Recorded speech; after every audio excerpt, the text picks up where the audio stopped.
Bonjour, bienvenue sur CycloGP pour une nouvelle vidéo consacrée aujourd'hui à un personnage central de l'histoire de la Formule 1, Sidney Watkins, qui nous a quittés il y a 10 ans, lundi prochain. Donc, Sid Watkins était né le 6 septembre 1928 à Liverpool, fils d'un ancien coureur cycliste professionnel, donc Wally Watkins, mineur dans sa jeunesse, qui avait ouvert un garage avec un magasin de vélo.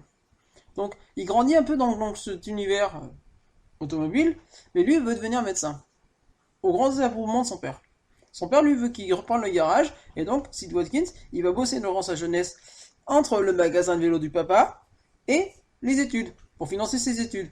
Mais à cette même période, en fait, il va rencontrer en 1952 une personne, un de ses copains, qui est fan de sport automobile, qui va l'emmener voir une course. Donc, il va découvrir peu à peu ce milieu, bon, d'autant qu'en plus son papa travaille dans le milieu, tout en menant de grandes études, ce qui va l'emmener quand même à faire une thèse sur l'affectation de la performance par le stress, puis ensuite se spécialiser dans la neurochirurgie alors naissante. Donc ici, il va étudier, il va devenir médecin militaire, durant 4 ans, puis médecin généraliste, peu à peu, puis ensuite vraiment neurochirurgien plein temps au tout début des années 60. Et à cette période, il se commence vraiment à se piquer au sport automobile. Donc ici, il va assister à sa première course lorsque John Webb lui demande d'être le médecin avec son ami Dean Delamont, donc l'ami de John Webb, Dean Delamont étant le délégué à la RAC à Branstad. Et donc ça va devenir un personnage maintenant un peu central du sport auto-anglais. Ce sera un peu le médecin, un peu quand on aura des médecins, ils l'appelleront. Et une de ses idées qu'il va reprendre en Formule 1, c'est d'emmener une équipe ici. Donc Sid Watkins monte peu à peu, devient le médecin au début des années 70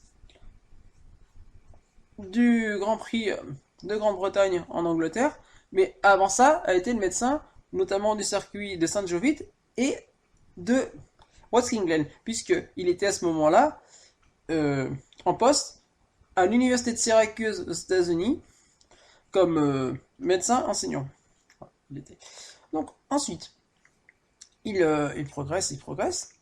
Il devient un éminent professeur de neurochirurgie à l'université de l'Est de Londres. Il devient. Puis ensuite, donc en 1978, Bernie Ecclestone vient le voir pour un petit problème. Il vient le voir, il veut lui demander. Et il en profite pour lui demander. Il dit, voilà, il lui explique, il lui expose le problème. Il lui dit, voilà. Donc moi, je m'appelle Bernie Ecclestone, je gère l'argent et les organisations Formule 1. J'aurais besoin d'un médecin. Je voudrais avoir, au lieu d'avoir chaque fois une équipe différente, une équipe. Est-ce que vous pourriez m'aider? Puisque, effectivement, il faut savoir qu'à l'époque, on avait déjà une espèce de semblant d'unité médicale avec le Stanley Wagon, puisque Lord Stanley avait créé, à la fin des années 60, un espèce de centre médical mobile avec un de ses anciens camions ateliers reconverti en hôpital, avec une petite équipe dont notamment Sid Watkins s'occupait à Silverstone, avec une équipe que lui avait proposée, c'est-à-dire un anesthésiste au cas où, un médecin, un cardiologue, un ophtalmo et une infirmière. Donc, cette petite équipe rendait notamment service lors du Grand Prix de Grande-Bretagne, qui était l'un des mieux dotés. Mais sur beaucoup de Grands Prix, il expliquait, on était encore à l'époque où c'était une simple tente militaire, avec une vieille ambulance militaire, aucun moyen. Donc il faut faire progresser. Et, donc en 78, Bernie Ecclestone lui a proposé, Sid Watkins accepte, et ce qu'il faudra savoir, c'est que Sid Watkins ne sera jamais salarié de la FIA. Sid Watkins, en fait, il travaillera sur son temps libre. Sur son temps libre de médecin. Il se prendra une disponibilité. Donc, ici, il prend une disponibilité, il part en Suède. 3 jours avant, il part en Suède. 3 jours avant le Grand Prix. Avec un peu de matériel, et il découvre effectivement le manque de moyens criant. Et il va encore plus se découvrir donc, au fil des Grands Prix. Notamment en Allemagne, où par exemple on lui refuse d'accès. Et ici arrive Monza. Monza 78, dont je vous parlerai plus tard dans la semaine sur un podcast consacré à une uchronie concernant Ronnie Peterson, va être vraiment le théâtre qui va tout faire changer. Puisque ici, ce produit est quelque chose qui va vraiment faire changer la mentalité. C'est-à-dire le carambolage du départ. Le carambolage du départ, j'y reviendrai beaucoup dans le podcast, en fait. Et donc là, je vais juste simplement résumer. Donc en fait, nous avons un Grand Prix. Ici, donc, un départ qui se passe très mal avec un starter qui cafouille, comme chaque année, qui donne un départ précipité, des voitures qui arrivent de front, avec un pilote qui essaie de passer par l'ancien ovale L'ancien ovale avant la bifurcation, qui, à ce moment-là, James Hunt, essayant de dépasser aussi par l'extérieur, va se retrouver en sandwich entre Peterson et Patrese. Donc Patrese va passer juste devant, Hunt va paniquer, va toucher Peterson, la voiture de Peterson décolle, sa roue arrière décolle sur sa roue avant, la voiture pivote, tape le rail, un rasoir des terres casse, s'enflamme, la voiture part en toupie et va percuter le rail de l'autre côté, avant de revenir en piste tout en prenant feu. Et ici donc, les autorités italiennes font n'importe quoi. C'est-à-dire que les autorités italiennes, au lieu de permettre à la voiture, avec le Dr Watkins, de partir très rapidement sur les lieux, porter secours avec quelques mécaniciens pour désincarcérer, des moyens pour éteindre l'incendie, ici, un cordon policier se met en place pour bloquer l'accès. Donc les pompiers auront eux-mêmes du mal à accéder. C'est donc simplement James Hunt, Claire Rigazzoni et Patrick Depailler qui vont aider Peterson à sortir de la voiture, aidé par un simple petit commissaire avec un simple tuyau d'eau pour arroser l'incendie. Donc voilà. Donc ils arrivent quand même en fait à dégager, c'est-à-dire que James Hunt arrive à arracher un panneau de carrosserie pour sortir Peterson pendant que Rigazzoni à coup de pied casse le volant pour le sortir. Donc on va sortir Peterson de la voiture, ils vont étendre Peterson dans une mare d'huile sur le bord de la piste. Ils vont essayer de prodiguer quelques soins et également à côté on a Vittorio Brambilla qui en voulant éviter a été touché par une roue arrière qui lui a éclaté le casque. Et Hans-Joachim Stuck, qui également a été victime de l'accident, qui lui s'est réfugié derrière un rail, s'est prostré derrière un rail avec une commotion cérébrale. Donc il faudrait aider. Mais Sig Watkins n'arrivera pas. Et Sig Watkins finalement n'arrivera jamais puisque il faudra 18 minutes pour qu'une ambulance arrive pour évacuer Peterson. Ces 18 minutes d'ailleurs lui seront fatales, puisqu'effectivement c'est ce qui va causer sans doute l'embolie, puisque le temps qu'on n'ait pas pu faire arriver un médecin, les graisses ont commencé à s'infiltrer un peu dans le sang. Ils se rendront compte trop tard à l'hôpital. Donc Sig Watkins finalement fonce au centre médical du circuit, puisqu'on lui demande notamment pour Brambilla et Stuck de vérifier, notamment Brambilla, puisque Brambilla présente une hémiplégie. Donc lui il est neurochirurgien, il peut intervenir. Peterson également, on fait une radio, on se rend compte que Peterson a 28 fractures aux jambes, ce qui est quand même notamment un pied explosé, notamment un des deux pieds qui est complètement explosé avec une circulation qui se fait mal. Donc on décide de l'évacuer et de l'opérer immédiatement. Donc Peterson il est immédiatement opéré et c'est ce qui lui sera fatal, puisque effectivement au moment de l'opération, les graisses qui étaient présentes dans les pieds, il y a justement ce qu'on appelle un syndrome d'écrasement en termes médicaux, c'est-à-dire ce qu'on appelle un syndrome d'écrasement. Un syndrome d'écrasement, c'est quand vous vous retrouvez coincé contre un objet, contre une caillasse, contre une poutre vous tombe dessus.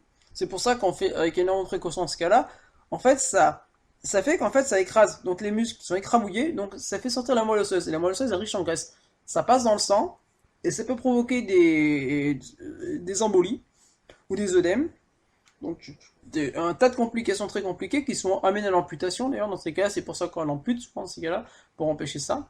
Donc là, justement, on décide de ne pas amputer Peterson, on décide d'opérer immédiatement, l'opération dure 4 heures, c'est trop long pour lui, et donc malheureusement, Ronnie Peterson le lendemain développe de graves complications et en meurt. Donc ici, Sid Watkins entre dans une colère noire. Sid Watkins va voir la FIA et entre dans une colère noire. La FIA en fait était totalement contre cette idée. C'était une idée de Eccleston. Il entre dans une colère, il leur explique, il leur dit maintenant, il leur dit, je ne veux plus jamais voir ce qui s'est passé ici. Je ne veux plus jamais voir un policier me frapper, sinon je me barre. Eccleston également avait été frappé et Peter Briggs, donc le chef directeur technique de chez Brabham également. Peter Briggs a quand même été agressé et a dû être soigné par Watkins parce que les policiers l'ont agressé. Alors que Briggs, lui, gentiment, il veut juste demander son aide et proposer son aide pour aller désincarcérer Brambilla de la voiture. Voilà. Donc ici, il obtient les moyens. Donc avec son ami Peter Barris, anesthésiste, et notamment, j'ai oublié de mentionner, et je vous le mentionnerai, je pense, dans un prochain podcast que je consacrerai totalement à Watkins sur un long podcast, ici. Donc, Robert Langford, son ami également. Donc les trois, en fait, se mettent d'accord, ils récupèrent une voiture de location, à leurs frais, ils embarquent du matériel médical à bord de la voiture, ils demandent l'autorisation, donc Sid Watkins connaissant très bien l'ancien médecin Francis Ward du Watkins Glen, il demande donc l'autorisation également au directeur de course de suivre la course au premier tour, ce qu'il leur a accordé. Donc désormais la voiture médicale est née. Et donc effectivement, comme vous comprenez, la voiture médicale aura 45 ans l'an prochain. Voilà. Donc c'était Lionel de la chaîne CycloGP. Pensez à vous abonner, c'est toujours sympa. À mettre un petit like. Les commentaires, mais évitez les commentaires à la con, parce que franchement, dernièrement, je me suis tapé des commentaires à la con, et on va dire que les commentaires à la con, j'accepte pas trop. Vous voyez, j'accepte pas trop, on va dire. J'accepte pas trop des trucs pour un con, comme par exemple. Voilà. Je pense pas qu'il y en ait beaucoup qui soient capables de lire du bouquin en anglais ou en allemand, ou d'aller se mater intégralement les interviews de Motorsport Magazine, je pense pas. Ouais. Oh, ou à partager. Au revoir. Et puis, donc je vous expliquais, semaine prochaine, un petit podcast consacré à Ronnie Peterson. Je vais faire un podcast assez vocal parce que bon, comme je vous l'expliquais, j'aurais bien voulu monter un peu mieux, mais en fait, j'ai pas réussi à retrouver, j'ai pas encore assez de pognon pour acheter un logiciel. Et concernant le travail, bah, ça va venir. J'ai trouvé un contrat pour le mois de novembre, plus ou moins. Et donc voilà, faut que j'attende pour l'instant, faut que j'économise. Donc on fera pas. Et j'ai différents formats qui vont arriver. J'ai un format notamment sur l'économie de la Formule 1 qui est super intéressant, sur la crise de 92 en F1 qui va arriver. Mais j'ai également un autre format qui va arriver sur... comment c'est dire. Également, je vais vous faire un format sur Charade également. Avec, je vais essayer de faire l'interview de l'architecte qui a fait la réhabilitation, qui est un de mes anciens professeurs.